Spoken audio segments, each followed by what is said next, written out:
La Poste s'intéresse au dernier kilomètre et met en place à Fontaine une plateforme Urbi. Les transporteurs y déposent leurs livraisons qui sont ensuite acheminées avec des véhicules moins polluants. Grégory Lemarchal avait été soigné ici il y a quelques années. L'association qui porte son nom a rénové le centre ressources et compétences mucoviscidose du CHU Grenoble-Alpes. Et puis à quelques jours du coup d'envoi du festival Tomorrowland Winter qui doit faire danser des milliers de personnes à l'Alpe d'Huez, la station s'est offert un bifort avec le Cercle et Adriatique. Bonsoir à tous, bienvenue dans ce JT du mercredi 27 février 2019. Toutes les heures à partir de 18h, l'essentiel de l'actualité du Grand Grenoble en moins de 10 minutes. La pollution a le vent en poupe ces derniers jours dans plusieurs grandes agglomérations françaises. Si Grenoble y a échappé cette fois-ci, cela n'empêche pas les initiatives pour tenter d'enrayer le phénomène et de limiter la circulation des véhicules les plus polluants. En moyenne, en agglo, 32% de la circulation en centre-ville est constituée de livraisons de marchandises. Alors le dernier exemple en date, c'est l'installation à Fontaine de la plateforme Urbi. Fanny Chachat vous dit tout. Peut-on concilier l'essor du e-commerce et les balais de camions de livraison qui l'accompagnent avec la volonté de villes moins polluées? Difficile équation dans laquelle s'est engagé Urbi.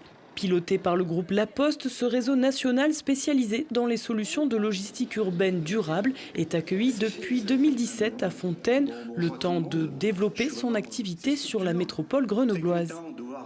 Sur le site d'Urbi Grenoble, nous sommes installés depuis 1 an et nous proposons des services de logistique urbaine, donc à la fois des livraisons mutualisées des derniers kilomètres, mais également de la logistique inverse pour remplir aussi les camions en retour de tournée, et puis des services de stockage de proximité pour différentes cibles, donc pour les transporteurs, les messagers, les artisans, les commerçants, les collectivités, les entreprises et les particuliers.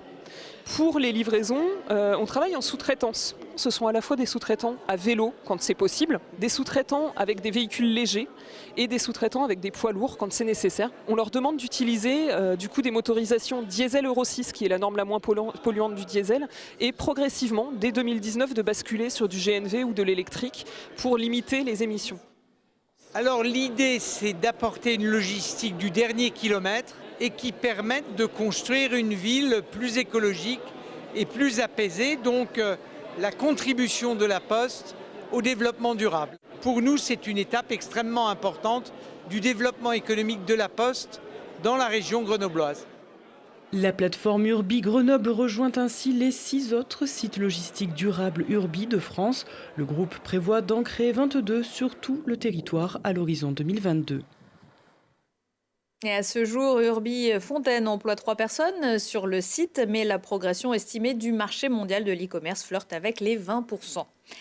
C'est un peu comme une deuxième famille dans l'arc alpin, les personnes atteintes de mucoviscidose. Cette maladie génétique qui touche principalement les voies respiratoires et le pancréas se rendent régulièrement au centre de ressources et de compétences du CHU Grenoble-Alpes.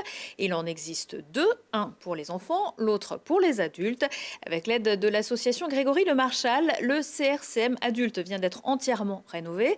Un lieu plus accueillant, plus sécurisé et rassurant. Le coût de l'ensemble des travaux, 93 000 €. Lina Badreddine s'y est rendue.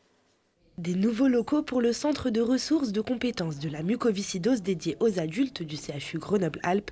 C'est l'association Grégory Lemarchal qui a permis la rénovation de ce secteur, une action importante pour Laurence et Pierre, les parents de Grégory.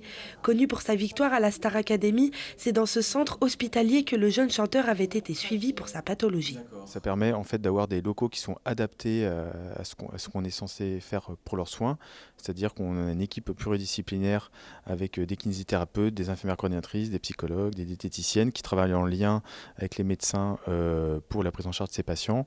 Et jusqu'alors, en fait, on n'avait pas de lieu dédié. Chacun avait son petit bureau dans un coin, dispatché. Et en fait, le patient était assez perdu, parce qu'il fallait qu'il aille de bureau en bureau pour voir les soignants. Des locaux au même endroit permettent une meilleure condition de soins et un lieu plus convivial pour les soignants, mais surtout pour les patients. Déjà, c'est beaucoup plus beau et aussi, surtout ce qui est bien, c'est que tout est au même endroit. Les kinés sont ici, la secrétaire ici, tout c'est vraiment pratique. Puis c'est beau, au moins c'est propre. Les germes, c'est quand même dans la muco, les germes, faut faire très attention. Donc c'est encore mieux en hôpital tout neuf. En France, une cinquantaine de lieux sont dédiés à la prise en charge de la mucoviscidose. À Grenoble, 2 le sont, un pour les enfants avec 120 patients et un pour les adultes avec 105 patients. La mucoviscidose, c'est le thème du nouveau numéro de Check-up, le magazine de la santé et de l'innovation, à découvrir ce jeudi à 21h sur Télé Grenoble. Un deuxième procès s'achemine pour le meurtre de Younes Benadj Guérissi, tué d'une balle dans la tête en septembre 2015 dans le quartier Tesser à Grenoble. 3 des 4 personnes condamnées il y a 2 semaines par la cour d'assises de l'Isère ont décidé de faire appel. Il s'agit de celui qui a été considéré comme auteur des coups de feu, Shemseddine Busseta. Il a écopé de 15 ans de réclusion criminelle, et de Richard Suriano et Lady Shin, condamnés pour 10 ans pour avoir donné les ordres. Ils seront jugés d'ici 1 an environ. Le compte à rebours est lancé. L'Alpe d'Huez va vibrer au rythme électro du Tomorrowland Festival du 9 au 16 mars. 20 000 fêtards sont attendus.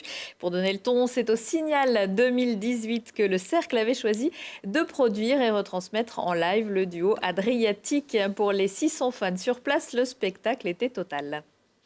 De la musique, oui, de la musique électro, bien sûr. Une qualité auditive et visuelle, évidemment. Cercle, la nouvelle sensation musicale née sur Facebook, réinvente le DJ set. Le collectif pose ses platines aux 4 coins du monde dans des endroits aussi exceptionnels que la Tour Eiffel, les falaises d'Étretat, un lagon tahitien, le château de Chambord ou sous le regard de la Statue de la Liberté à New York.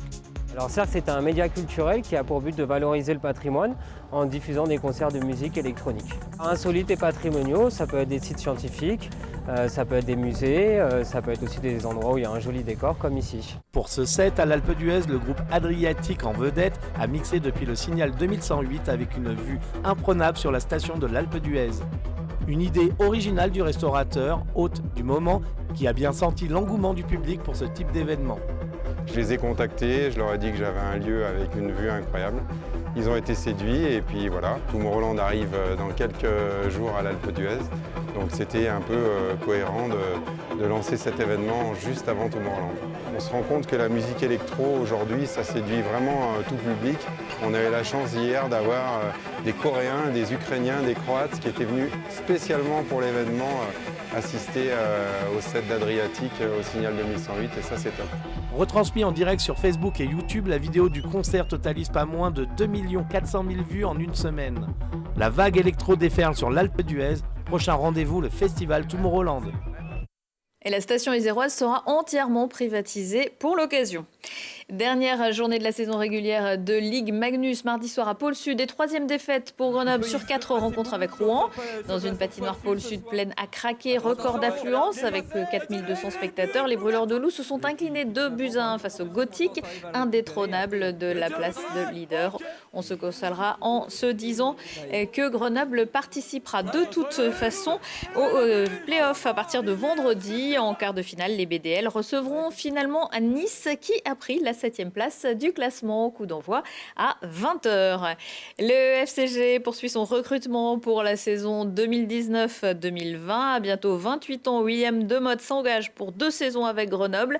Un beau bébé de 2,02 m pour 125 kg qui viendra renforcer le pack isérois. À son palmarès, 3 titres de champion de France espoir avec Clermont de 2010 à 2012, puis à Agen pendant 5 ans. Au Stade Rochelet depuis 2017, le solide gaillard était en manque de jeu et espère relancer sa carrière dans les Alpes. À 20h15 et 23h15, si on parlait, mission best-of aujourd'hui avec un cours d'effeuillage burlesque, une nouvelle technique pour faire pousser des meubles, une interview muette et la découverte des compétitions d'attelage avec l'un des meilleurs cavaliers du monde. Prochain rendez-vous avec l'actu dans 1 heure et en replay sur télégrenoble.net. Très belle soirée à tous.